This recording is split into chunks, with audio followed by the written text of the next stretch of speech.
E aí, sejam muito bem-vindos a uma conversa que, olha, pode de verdade mudar tudo. A gente vai mergulhar de cabeça num dos conceitos mais poderosos e, quem sabe, um dos mais confusos da nossa fé. Então se prepara, porque o que vamos ver hoje pode virar a chave da nossa visão sobre Deus.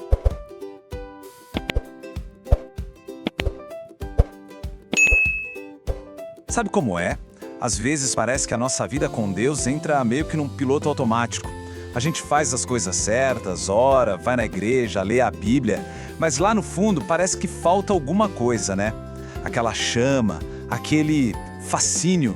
Parece que a gente se desconectou um pouco da grandiosidade de quem Deus é. Pensa com sinceridade. Será que isso tem a ver com a nossa realidade? Talvez seja aquele pecadinho que ninguém sabe, ou uma frieza espiritual que a gente nem sabe explicar de onde veio. Ou simplesmente aquela sensação de que Deus está longe. Se alguma dessas coisas faz sentido, fica aqui porque essa conversa é pra gente. Ok, vamos direto na ferida, mas pelo motivo certo. Essa frase é um soco no estômago, né?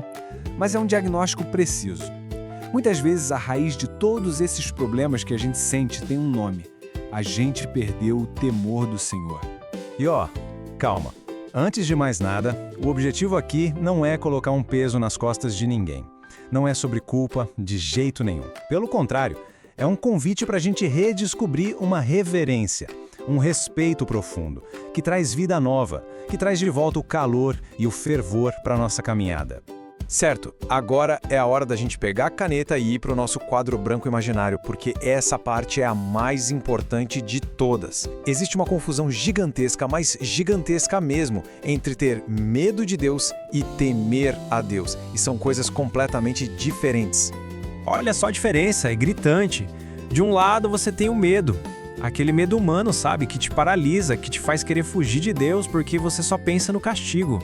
Agora do outro lado está o temor bíblico, a reverência, é o total oposto. Ele não te afasta, ele te puxa para perto de Deus. O foco não é a punição, é a glória dele. E isso não leva ao tormento, leva à sabedoria. Então, para ficar bem claro na nossa cabeça, o que é o temor do Senhor? É isso aqui, uma profunda reverência, um assombro, um fascínio pela santidade, pela grandeza e pela autoridade de Deus. É simplesmente a gente entender e reconhecer quem Ele é de verdade.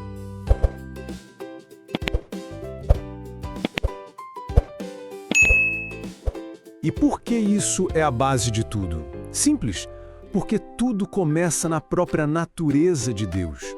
A gente não tem como se relacionar com Ele do jeito certo se a gente não tiver um vislumbre, por menor que seja, da sua santidade. O melhor exemplo disso é o profeta Isaías. Imagina a cena. Quando ele tem uma visão da santidade de Deus, a reação dele não é tipo, "E aí Deus, tudo bem?" Não. A reação dele é de um assombro total. Ai de mim. Ele se vê perdido porque na frente da grandeza infinita de Deus, ele reconhece a própria pequenez. Essa é a resposta natural quando a gente encontra o Deus Santo. E o encontro com a santidade de Deus bota tudo no lugar, sabe? Revela a grandeza incomparável dele e, ao mesmo tempo, a nossa pequenez e o quanto a gente precisa dele. Mostra que a reverência não é opcional, é necessária. E o mais incrível de tudo, faz o amor de Deus em Cristo parecer ainda maior, mais profundo e mais maravilhoso do que a gente imaginava. Beleza, a teoria é linda.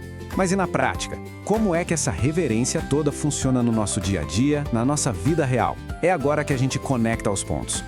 Olha, a Bíblia não podia ser mais clara.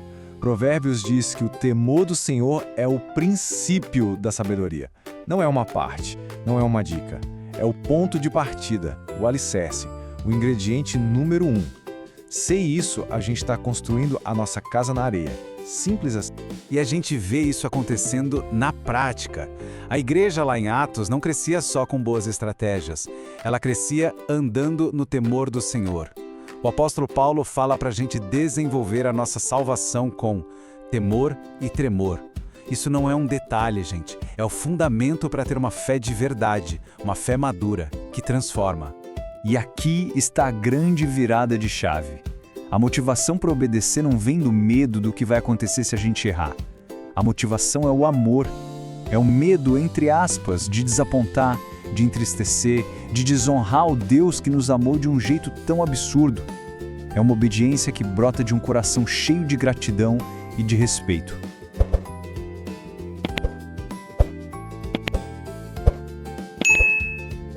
E agora vem a parte que eu acho mais espetacular de todas. A gente poderia pensar que o temor do Senhor cria uma distância, né? Mas é exatamente o contrário. Ele é o caminho, a porta de entrada para aquilo que todo cristão mais quer no fundo do coração: intimidade com Deus. Tem um autor chamado John Bevere que usa uma imagem perfeita. Ele diz que o temor do Senhor é a chave que abre a porta para a gente conhecer Deus de perto, intimamente. É o que destrava todos os tesouros da salvação e da sabedoria que Ele tem para nós. Gente, escuta essa promessa do Salmo 25. O Senhor confia os seus segredos aos que o temem. Pensa nisso. Deus compartilha segredos, Ele revela o coração dele para quem tem reverência por Ele. O resultado final do temor não é distância, é uma amizade profunda de confiança com o Criador de tudo. Que coisa linda! Então, vamos amarrar tudo isso. O que acontece quando um coração vive nesse santo temor? A colheita é essa aqui. Sabedoria de verdade, não só informação. Uma transformação que dura a vida toda. Uma intimidade real e profunda com Deus. E uma fé que finalmente se torna autêntica e madura. São os frutos que a gente tanto procura. No fim das contas, isso está muito longe de ser um fardo pesado, uma regra chata. Redescobrir o tremor do Senhor é encontrar uma alegria que liberta. Liberta da fé superficial, liberta do pecado que nos prende, liberta da indiferença. É encontrar a verdadeira liberdade em Deus. E para terminar, fica essa pergunta no ar para a gente pensar. E se a resposta para aquela nossa busca por uma fé mais profunda, mais real, mais vibrante, sempre esteve aqui? E se redescobrir o temor do Senhor for exatamente o próximo passo que a nossa alma precisa dar?